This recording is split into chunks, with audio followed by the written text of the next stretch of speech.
I began to speak in the middle of the mashed potatoes. The room had been laughing, soft, polite things. And then Uncle Marcus cleared his throat and asked, with a rhythm I could hear in my bones, who signed for the deliveries on October 12th and 13th? It landed like a dropped glass. Silence fell so fast it made the edges of my ears buzz. Evelyn's smile thinned, the same way paint peels when dampness creeps in from behind it. My mother, a woman who'd spent the last decade smoothing everything out, put her napkin down and looked at me like she was waiting for a cue I didn't know I owed her. I wanted to swallow the last bite in my mouth, but my throat had forgotten how. The room was the whole world then. The chandelier, the carved turkey, the family I thought I belonged to. Marcus reached into his briefcase and took out a small stack of papers. He had a careful way of placing them on the table, as if they were fragile things that needed respect. These are postal tracking logs, signature verifications, and email access timestamps. He folded his hands like a judge. The weight of his quiet made Evelyn's jaw clamp. They're logged in the system. The brownstone deed and the trust communications were routed through a forwarding address controlled by Evelyn Grant. No one laughed after that. The silence was so absolute my heart skittered. I hadn't expected anyone else to speak. I hadn't expected the family to watch like an audience waiting for the next act. Then someone, maybe Aunt Rosa, squeaked a question I barely heard. Marcus answered without haste. Evelyn accepted packages and was the point of contact for the county records office on the probate file.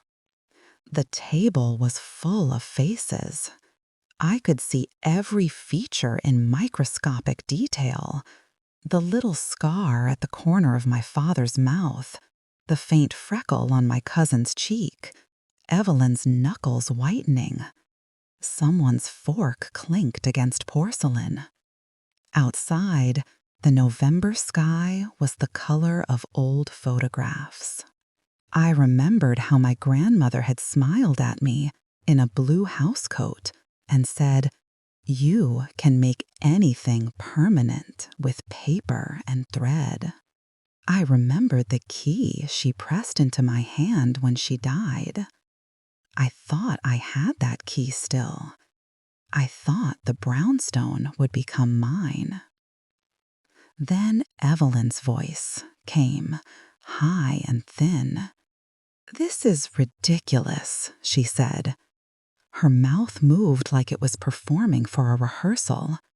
"Marcus, you know I was just helping. I forwarded mail because Maya was overwhelmed." The room looked at me. I felt like someone whose footsteps had been erased from a dance floor. I opened my mouth, and the thing that came out surprised me. "You forwarded? You intercepted my mail, Eve?" Evelyn's chin tilted like a queen considering a peasant. "I only did what was best," she said. "You were never interested in handling the paperwork." I could have left the sentence there, the one that would have burned the table and the antique chairs into splinters. I could have cried, or hit something, or made a scene the movies would applaud. Instead, I sat back, feeling the weight of every unpaid invoice press into my ribs, and prepared to tell the quieter story, the one with logs and timestamps and signatures. Marcus tapped the tracking number. October 12th, he said. Signature is on file. I verified it. The delivery was accepted at 3:24 p.m. by Evelyn Grant. He let it sit like a stone dropped into water. The ripples reached me. My voice came steady, quieter than I expected. That package was the deed transfer packet. And on October 13th, your email was logged into my grandmother's account from Evelyn's IP address at 9:01 a.m. The room blurred at the edges. I could tell you now that I felt vindicated in that moment, like a long, slow exhale I hadn't known I needed.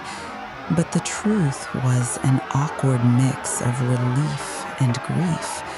I hadn't expected to be vindicated with paper. I had expected it to be another quiet erasure, another family story rewritten without my chapter. Evelyn's silence was the kind that screamed. My mother looked like she was trying to stitch herself invisible.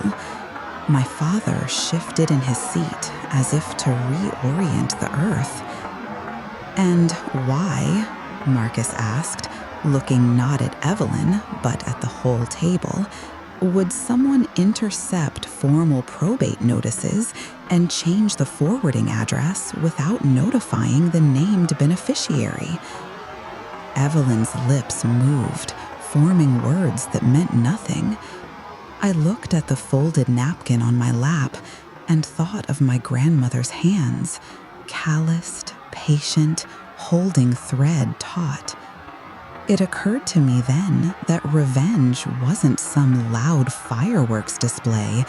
It was something that started with a log file, ended with a key in your hand. 2 weeks earlier, I had been balancing an espresso cup on a stack of sketches and telling myself that hunger was a factory reset. My apartment smelled like glycerin and paper dust. My phone vibrated constantly. Clients asking for mock-ups, a message from a publisher, a reminder of the utilities due next week. I had always been the quiet one, the sister who drew in the margins, the one who made thank you cards with little embroidered edges. My work had been small and stubborn and honest. It didn't guarantee stability, but it kept my days recognizable. Yet it also made me soft to the more aggressive currents in my family, a softness Evelyn had used like a seamstress uses chalk. The erasure started small. It showed up as missing events in a shared calendar, birthdays I learned about after the fact, potlucks where my name did not appear on the guest list, a group chat that went from 3 messages to none, and finally, a sense of being a character in a play where all the stage directions had been changed. There was a Thanksgiving email from the family thread I never received, with directions and a request to bring salad. I texted and asked where the thread was, and Evelyn replied with a delicate, "Oh, honey, I removed some people to keep the list manageable," which read like a kindness on paper. "We keep the group smaller," she wrote, "less noise." But the word that carried the weight of a scalpel, removed, felt like an eraser sliding over pencil. I had accepted it for months. Someone busy, someone who knew better. My grandmother had died in August. The grief felt like a low tide that kept pulling me away from things. Bills piled like stranded shells. I didn't notice the mail until I noticed the house. My grandmother's brownstone had always smelled of book glue and lemon oil. When the executor called saying probate had begun, I expected, because it was the obvious path, that I'd receive the formal notice myself. After all, Grandma had given me the key and told me to use the upstairs for whatever it is you do with hands. But my mailbox remained steady and quiet. The first red flag was a forwarded package I never received, a small parcel containing an original note from my grandmother, a folded scrap of paper that said, "For Maya, bind the covers tight." I watched it as the tracking updated, delivered, signed, E. Grant. When I confronted Evelyn, she smiled like a curtain opening. "I signed for it to make sure nothing got lost," she said. "You were so busy, I thought you'd want me to keep it safe." That was the tone she used, solicitous, a kind of paternalism disguised as sisterly care. I wanted to push back and say, "No, you don't sign for my life." But the word "no" in my vocabulary often sounded like an embarrassment.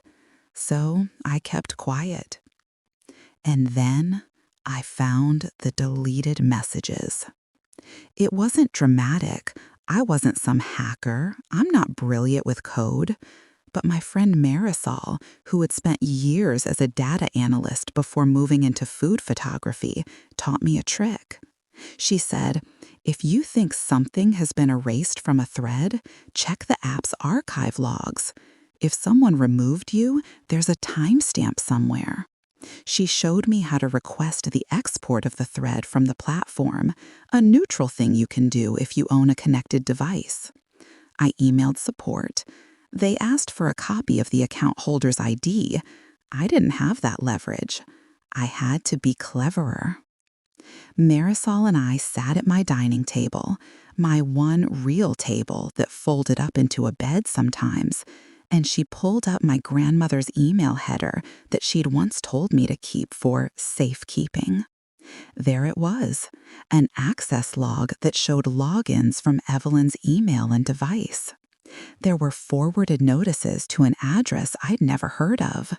The signatures for registered mail were attached, clear and precise, with a looping E. I remember staring at the IP address marker as if it were a foreign star. "People can reroute mail," Marisol said carefully. "They can set up forwarding, accept registered letters, and technically sign for them. But the logs will show the IPs, the forwarding directives, the signature file that matches the name on file. If it looks like someone was pretending to be the estate's point of contact, you're allowed to question that." It was mundane and bureaucratic and perfect for the kind of revenge that wasn't about spectacle. It was about evidence. I started jotting things down. Dates, tracking numbers, times. Every small discrepancy felt like a breadcrumb. I called the county clerk's office and asked which address had been listed for the probate notices. They read me the official file. The forwarding address was an address Evelyn had given, 22 Briar Lane, hers. It was not, to my knowledge, authorized by me, nor was I even notified. The official executor notification had been routed to a mailbox Evelyn controlled. When I asked why, they told me they had received a signed forwarding request from the nominal next of kin, Evelyn's words on file. My grandmother's will named me as the owner of the brownstone. It was typed and notarized and handwritten in places where she wanted emphasis. "Maya, keep the books." And yet the mechanisms of bureaucracy had 1,000 tiny levers. Someone pulling the right one could make a deed look like it had taken a different path. I felt stupid for not seeing it sooner. I felt stupid for not seeing the soft erasures, being left off the thread, the helpful emails, the packages that arrived at a porch I didn't own. But I also felt an awakening that made my chest open wide in a way that was not entirely comfortable. I will not let someone tidy my life into someone else's neat drawers, I thought. There are lines you don't get to redraw without permission. Then I did the only thing I could. I started to collect the paperwork. The inciting incident was a false pause in a voicemail from the county clerk left on my grandmother's old phone number in mid-September. It was meant to be a routine check-in about the probate hearing, but Marcus heard it and said, "That voicemail was rerouted through a forwarding number this family hasn't seen until someone offered it." When I went to Marcus, I didn't expect much. He hadn't been interested in family drama since retirement. He kept his life calibrated and measured. But he listened. He had been the one who, 30 years earlier, had taught me how to read a tracking number like a story. The barcode was a sentence. The scans were commas and periods. He used to be invulnerable to the kind of petty things that unravel families. Now he seemed to be waiting for a cause.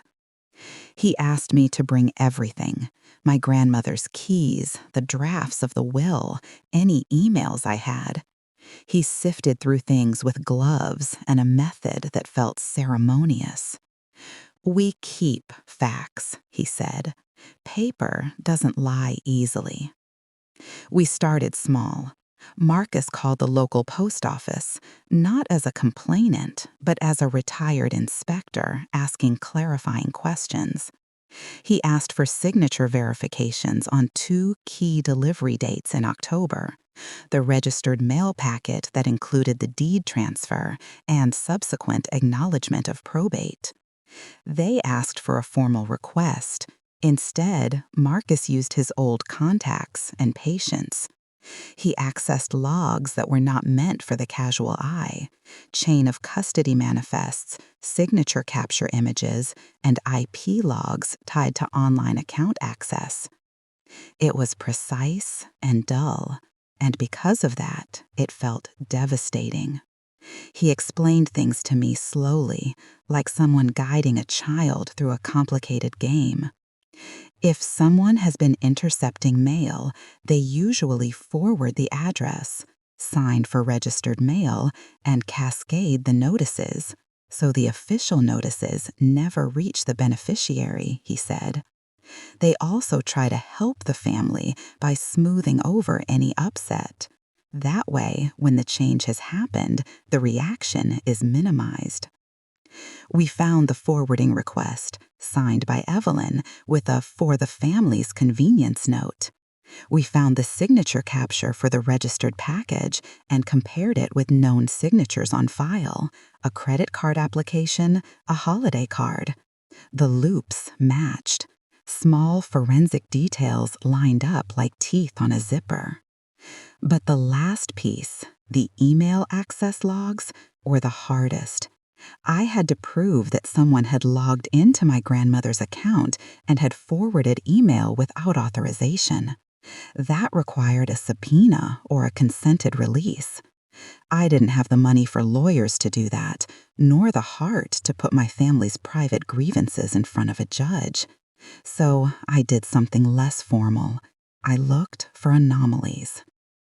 There were login attempts at odd hours, the kind of times Evelyn's calendar never marked. There were cookies left on devices checked into Evelyn's phone number. There was a signature header on an email that had suddenly slipped into sent that included procedural language I recognized from county paperwork.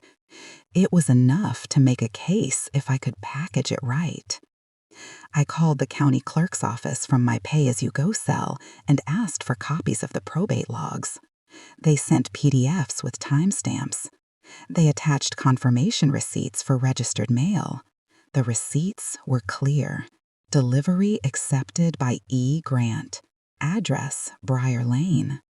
I made copies and cross-checked everything. Marcus photocopied the signature capture, the forwarding request, and the county's contact confirmations. He put them into a manila folder and labeled it Maya Probate. The label felt like a talisman. Having the facts made me less trembly in my bones. When we pressed Evelyn gently, at first, because I couldn't imagine a more brutal thing than to accuse my sister outright, she waved it off as a muddle. I was worried things would get lost, she said again. I didn't mean to. Her sentences were denials styled as reassurances. I learned then that quiet betrayal was worse than theatrical cruelty. The messy, loud betrayals leave wreckage you can point to. Quiet erasures leave you feeling like a fogged glass, trying to assert you were ever there. Marcus and I agreed the Thanksgiving table was a logical place to expose it. Family gatherings are about witness. If something as intimate as a will is rearranged, it belongs in a place where everyone responsible can hear it and where the silence itself becomes evidence. We came back to the Thanksgiving table where the turkey had cooled just enough to invite conversation and still be warm. The clatter of cutlery resumed in that manner rooms do when they are pretending nothing has shifted. I had rehearsed what I would say. I had an urge to be theatrical and say it all at once. The logs, the signatures, the forwarding request. But Marcus's presence steadied me. He had a way of letting facts speak while the moral edges softened. Marcus, my mother asked from across the table, voice small like a bird, what are you doing with those papers? He placed them gently in the center, like a small offering. These are the records, he said. The post office scanned the signatures. The county sent their logs. The forwarding request was created in Evelyn's name. These are not opinions. These are documented events. Evelyn's face folded into the polite mask she always wore for scrutiny. You don't know the whole story, she said. I was protecting the family. Marcus pushed one sheet forward, a signature capture, an image from the registered mail tablet, looped capital E, downstroke, jagged like someone who signs the same name 100 times a day for bills and boxes. Compare this with the signature on the forwarding request, he said. My stomach tightened as the family leaned in. My father picked up the sheet and squinted, his brow folding into a landscape I knew well, disbelief and the first stirrings of anger. I told the room what I had found. I said it slowly, each sentence a measured breath. I told them about forwarding requests, about IP logs, about the recorded signature and the registered delivery acceptance. I told them about the email timestamps showing logins from Evelyn's device. Evelyn began to stammer, to create a net of excuses and helpful intentions. I did it because Maya was overwhelmed, she said. Her sentences dissolved underneath the weight of the printed logs. And why, Marcus asked, did you not inform Maya that you were making these changes? The law is clear. The beneficiary should be notified of forwarding requests related to estate communications. The table turned to her mother, my mother, who had always been a conflict-avoidant woman. She folded her hands like a child, hoping for the storm to pass. Evelyn, you always said you were taking care of things, she began. Evelyn's eyes flashed for a moment with a look I had seen rarely, panicked calculation. I thought I was doing what was best. I help? I asked, soft but precise. The silence that spread this time was not the shocked hush earlier. It was a slow cooling. People leaned back from the table as if they'd been burned by truth. My cousin, who had been poking at his mashed potatoes, said, "That's not legal, is it?" "No," Marcus said. "It's not the proper procedure to redirect a state communication without documented consent." Evelyn's facade fell away in tiny increments. She stopped performing. People around her shifted. Relatives I hadn't seen in years watched her like she had become a character in a play they hadn't read. At a point, Marcus presented the final piece, an email chain, a PDF pulled from the county's records that showed the deed transfer's certified letter and the registered mail acknowledgement. He highlighted with a pen the typed line, "Forwarding set to 22 Briar Lane, accepted." The pen's tip traced the sentence like an underline that unspooled the lie. My aunt's voice trembled. "Evelyn, is this true?" Evelyn's mouth moved, and for a brief second I almost felt pity. She had always been polished the way some people are polished by necessity, by a need to belong to a certain circle. "I did it because you were all so disorganized," she said, like an accusation turned on us. "Maya, you were never going to keep it safe." That last phrase landed like a physical shove. A second ago, I had been trying to be deliberate, to keep my voice even. Now I felt the thing inside me that had been swallowing all those "you were never" lines all my life rise like pressure. "You were never," Evelyn said. "You were never going to keep it safe." The diagnosis of my worth from someone who'd always been paid better to appear calm. I spoke then, not with the triumphant glee I imagined revenge would feel like, but with a quiet resoluteness. If protecting something means stealing it from the person it's meant for, I said, then it's not protection. My words were not a shout. They were a report. The room listened. Evelyn's attempt to deflect collapsed under the documents. Marcus concluded, "This will be handed to the county and to the estate attorney. There are remedies. For now, the forwarding requests and unauthorized signatures are documented. This is an initial step. We will seek to reverse any improper transfer." The moment after the verdict was not cinematic. There were no dramatic handcuffs. Evelyn's shoulders sagged. My mother wept, not loudly, but in small catches. I felt a surreal lightness, as if a tight cord had been cut. But in its place was a hollow space that had once been filled with assumption and shared history. No one applauded. No one yelled. The family dispersed like a tide leaving shells behind. I remember standing in the kitchen doorway and watching my mother sit at the counter with Marcus. I felt like a woman who had walked out of a bad play and into a room where people were learning the new script. The days after Thanksgiving were paperwork and quiet calls.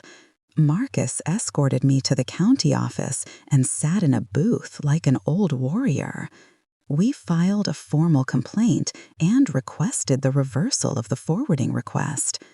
The estate attorney, an even-keeled woman named Miss Calloway, reviewed the packet and said in a voice that had the cadence of someone who'd seen more than enough human smallness to know the typical arcs, "This is solid. We can present it to the probate judge. It will not be instantaneous, but it's a pathway. Evelyn called me once. Her voice had shrunk. "Maya, I'm sorry," she said. "I didn't know." Her apology was half-formed, like someone learning to walk again. "I'm not sure 'I'm sorry' fixes the person I wanted the house for," I said. "It fixes things, not feelings." She didn't call again. People expected that I would throw a party. They assumed that, because I had won, if won is the right word, I would dance on the lawn and perhaps write a scathing letter to the family blog.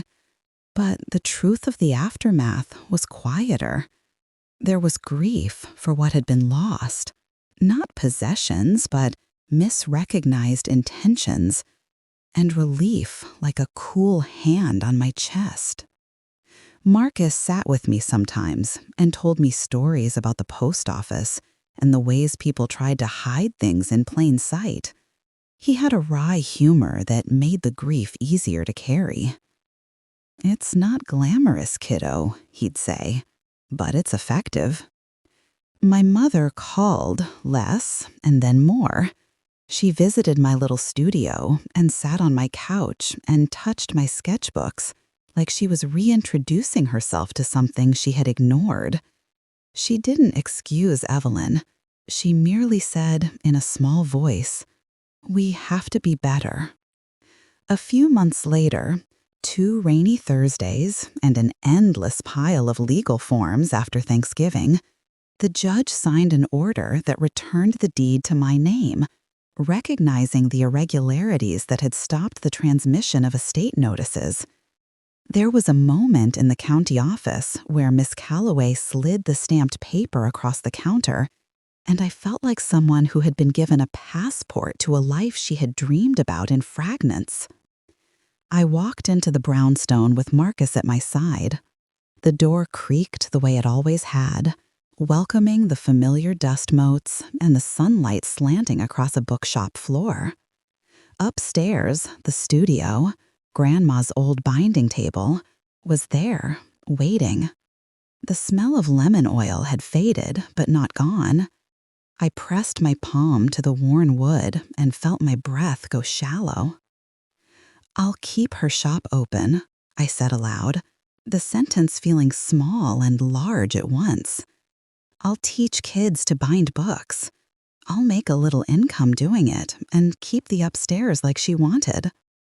Marcus handed me the key. My fingers closed around it like it was the only thing I had been looking for. I turned it twice and pushed. The door opened. For a while afterward, my days were slower. There were still invoices and nights I lay awake worried about rent. But I had a place that was mine, a real physical anchor. I painted the back room the color of paper pulp and hung a small portrait of my grandmother over the stove. I started an after-school binding club for neighborhood kids, and on Saturdays, we learned to sew signatures and press spines. People called and asked how it felt to have victory. I answered honestly, "Not like I expected. It's quieter. It's a relief that smells a little like dust and lemon oil." Sometimes memory would come in strange waves. I would catch myself thinking of the family table and the look on Evelyn's face when the documents were spread. The vindication felt hollow at times because I had wanted a different kind of family, one that shared joy as readily as they shared obligations. But vindication in this case was precisely the reclamation of my autonomy. When friends asked whether I held a grudge, I told them that justice isn't about making someone suffer to balance a ledger. It's about being recognized again. It's about pieces being returned to their rightful places so you can build whatever you want with them. I reopened the storefront on a small street corner. The sign said Rhea's Bindery in a hand-lettered script. It was modest and crooked, and I loved it. Children came to the after-school club with sticky fingers and big questions. I kept my grandmother's key in a jar at the counter, a quiet reminder that things are sometimes passed down, not only in blood, but in trust. I don't think of this story as revenge. I think of it as taking back something quietly stolen. My peace, my future, my grandmother's wish for me to keep the covers tight. The important part wasn't publicly shaming Evelyn or orchestrating a spectacle. It was assembling facts, preserving dignity, letting a retired man's steady hands and a stack of logs do the work gossip and fury often try to take from us. True strength isn't about fighting back with the loudest voice. It's about knowing when to stop letting them redraw your life without consent. It's about building evidence, setting boundaries, and asking for help from the people who can hold those truths. If you've ever been quietly erased, removed from a chat, a birthday list, a will, or a moment that mattered, know this. You are allowed to reclaim your story. You are allowed to ask for what was promised to you. And you are allowed to be gentle with yourself through the process. The victory will probably not look like what the movies promise. It will be paperwork and late-night calls and a mix of relief and sadness. If this resonated with you, share your story in the comments. Subscribe if you want more stories about quiet justice and personal reclamation. Sometimes the cleanest revenge is simply living a life they tried to take away on your terms.